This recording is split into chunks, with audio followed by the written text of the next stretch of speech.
morning, everybody. Welcome to the AHIF podcast.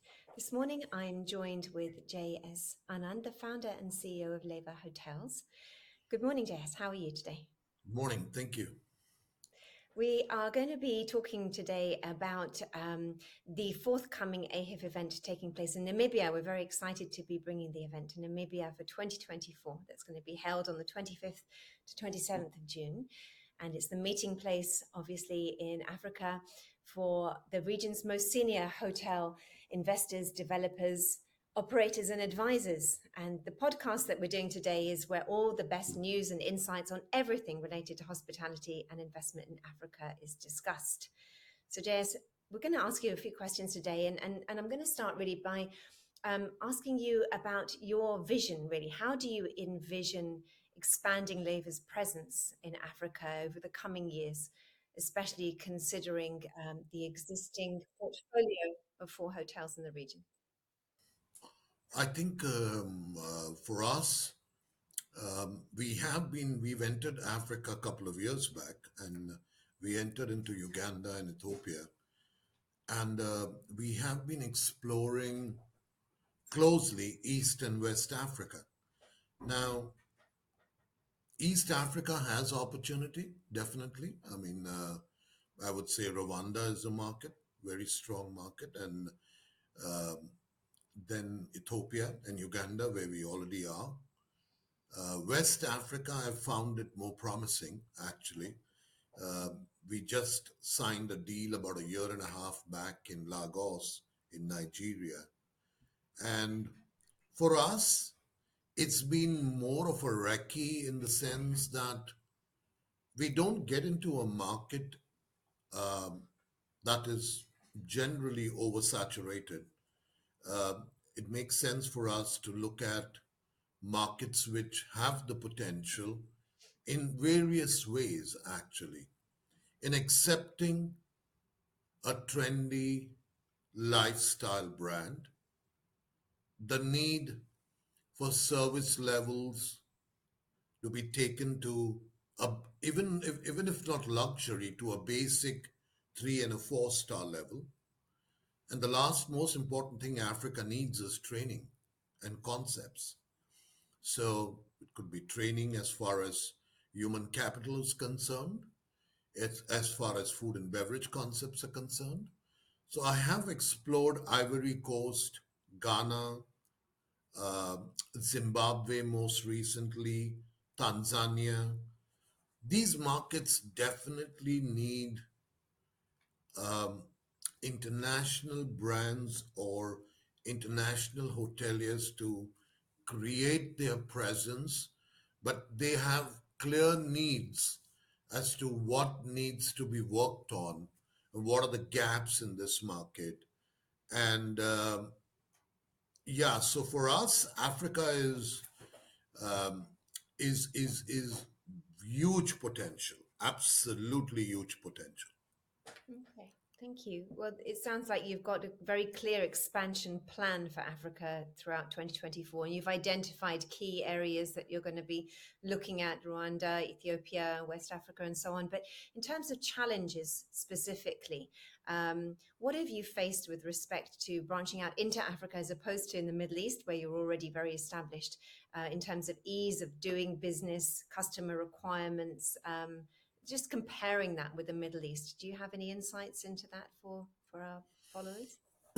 There is a twofold challenge. One is what's already existent as products, um, and what is required for the future in terms of development. I think they always struggle with financial influx, with financial um, monies available. I'm not sure whether the interest rates are high or it's not readily available for small and medium sized businesses. But I feel, in terms of service, in terms of people, there's a lot to be desired. I don't see the hotels up to the mark.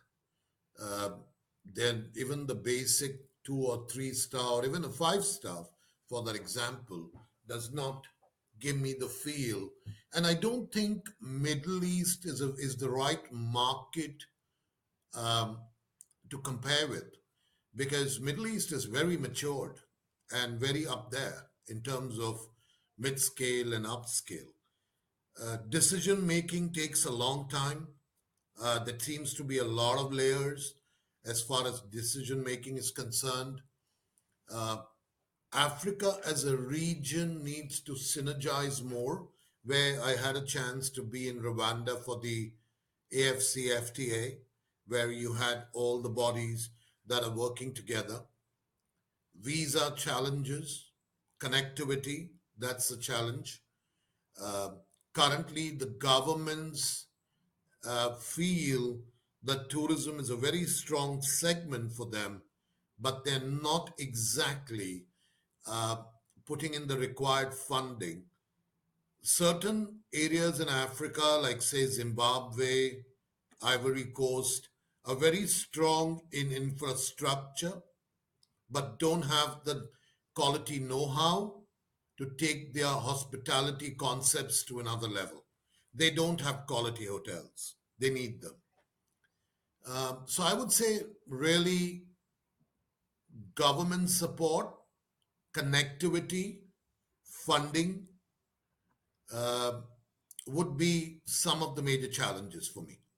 Okay, thank you for sharing. And obviously coming and being part of AHIF, you're hoping to address some of this by making those connections there, and you'll be part of the advisory board meetings at AHIF as well. So um, thank you for being one of the loyal followers of AHIF and across our portfolio, JS, and for your insights today. Is there anything else that you'd like to add at all, or any other insights that you have for everybody? I think on a more honest perspective, uh, Bench has really done a great job in terms of allowing us. We were a no-name brand. I mean, not known.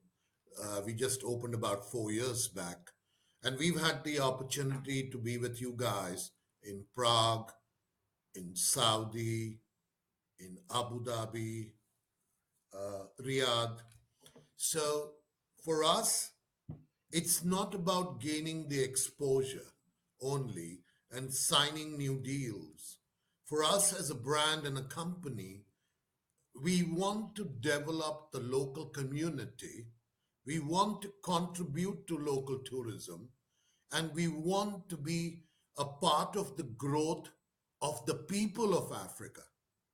And what you're doing for us entirely in terms of trying new places. For example, you did your conference, if I remember correctly, this year in Nairobi.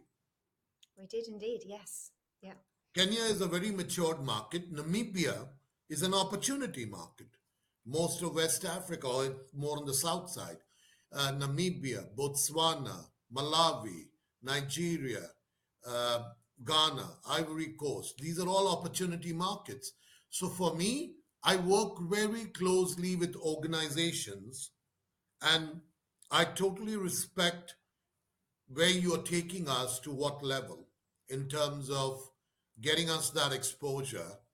And honestly, we are looking forward to meeting not necessarily investors, we're looking at developers, we're looking at owners who have current hotels who would love to go and take their local brands and merge it and co brand it with an international operator, smaller size, which does not come with too much in terms of investment, because Leva comes with a very competitive cost of building.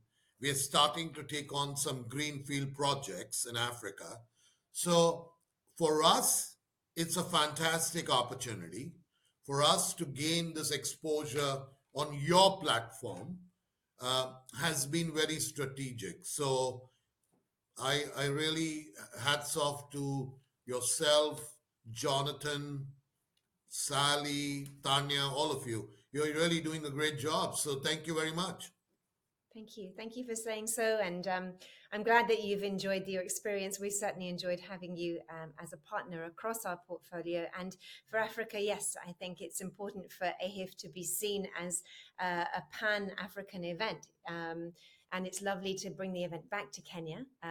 But also, we're so excited to go to, as you say, an opportunistic market where there's lots of different challenges and insights for everybody to learn and to share. So we're delighted to continue working with you, and thank you very much for your time today, and we wish you all the best for the growth of Leva Thank you. Hotels. Thank you for the opportunity. Really appreciate it. Thank you. Welcome. Thank you, JS. All the best. Thank you for tuning in. For more information, visit our website at www.ahif.com.